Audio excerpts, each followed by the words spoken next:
aguento mais paciente pulando na cadeira na hora que eu tô fazendo a abertura, a hora que relei no canal, o paciente já dá um salto. O problema é com o seu paciente? Não, o problema é que ele tá sentindo dor, e não é culpa dele o fato dele estar sentindo dor. Então, como que você, meu colega profissional, aí pode ajudar o seu paciente a não passar por esse tipo de situação, e aí sim você ter um tratamento de canal cada vez mais fluido, sem o paciente ficar pulando na cadeira e tudo mais.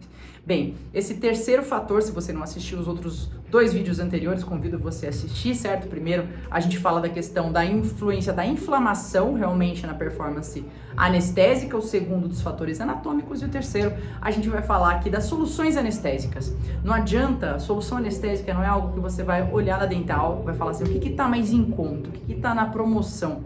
Não é uma economia válida, ok? Não é. Anota aí, não vale economizar com solução anestésica. Por quê? Porque você vai gastar com todo o resto. Se você economizar com anestesia, eu vou extrapolar aqui, tá? Economizou com anestesia, seu paciente ficou pulando na cadeira ali, num primeiro momento, numa primeira sessão. Primeira sessão, por quê?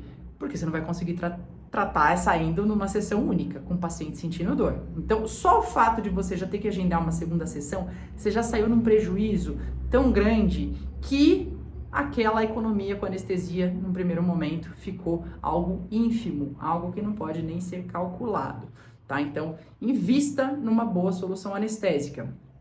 O que eu recomendaria? Você fala, poxa, o que eu tenho hoje assim como base da minha anestesia dentro do meu consultório? Lidocaína 2% com epinefrina 1 para 100 mil e articaína 4% com epinefrina 1 para 100 mil, 1 para 200 mil, ok? Então são 2 soluções de base para a gente começar um protocolo anestésico aí padrão ouro, porque você começa um protocolo anestésico sensacional, não algo que você fala assim, poxa, eu vou fazer só um bloqueio do nervo alveolar inferior, preciso fazer um molar aqui, mas só um bloqueio do nervo alveolar inferior com um tubete de lidocaína 2% epinefrina para 100 mil. Ou, não, você é da turma que prefere mepivacaína também.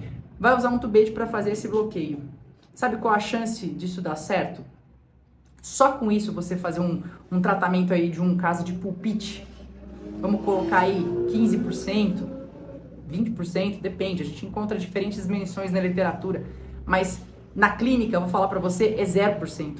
Né? É 0. Do paciente daí ficar do início ao fim, só com esse tubete, no caso de pulpite no molar inferior, desculpa te falar, mas no consultório isso é 0. Então, a gente já, ou se você fosse considerar, não, Fernanda, mas espera lá, vamos considerar as porcentagens, vamos aí no 15%. Então, significa, a cada 10 pacientes, 1 vai conseguir passar pelo tratamento com esse único tubete. Os outros 9 vão precisar de complementação.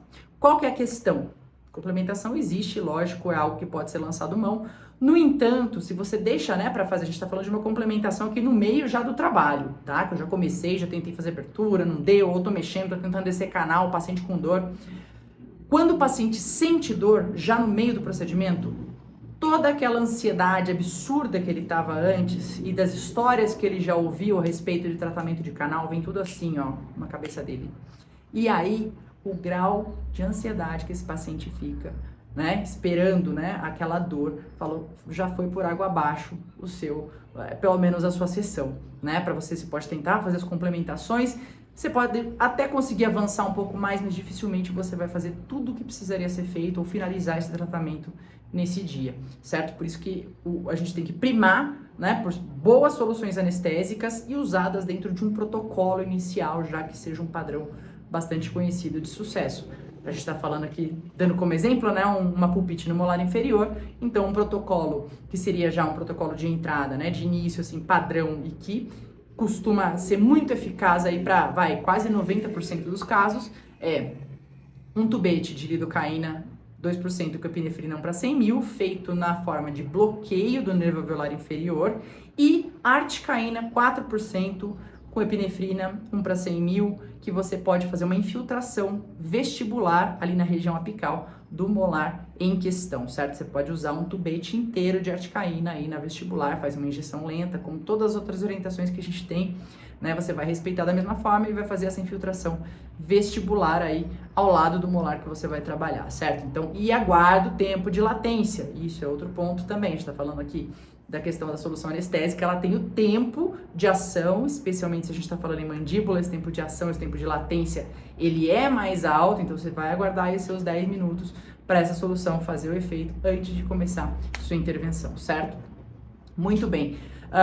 Além disso, né, a gente tem mais um fator que a gente vai conversar no próximo vídeo, mas se você já até aqui, né, tá pegando algumas dicas, tá parando para rever o que você tem feito no seu dia a dia e já se identificou com alguma coisa e falou, caramba, não fazia isso, né, ou fazia dessa outra forma, compartilha aqui com a gente, deixa nos comentários, encaminha também esse vídeo para os seus colegas, nos seus grupos aí de WhatsApp, o pessoal que possa realmente ser ajudado, tá bem? E amanhã a gente volta então para o quarto e último fator aí para tentar minimizar ao máximo as falhas anestésicas no seu dia a dia.